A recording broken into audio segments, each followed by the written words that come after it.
Hey, what's up, fam? Kurt with Caribeque. Low carb chicken stir fry? Let's go do this. Let's talk about ingredients. Tablespoon of minced garlic. 2 chicken breasts diced up, seasoned with Calypso kick. Peppers and onions, all seasoned with Allentyne, and a cast iron skillet. First, add olive oil to your cast iron skillet. Next, add your chicken and cook until no longer pink. Minutes.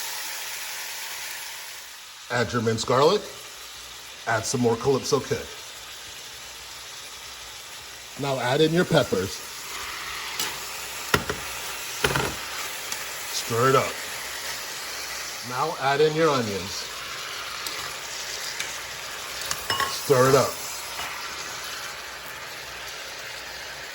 And finally, top with some scallions. Make it pretty. Grab a fork and enjoy. See you soon.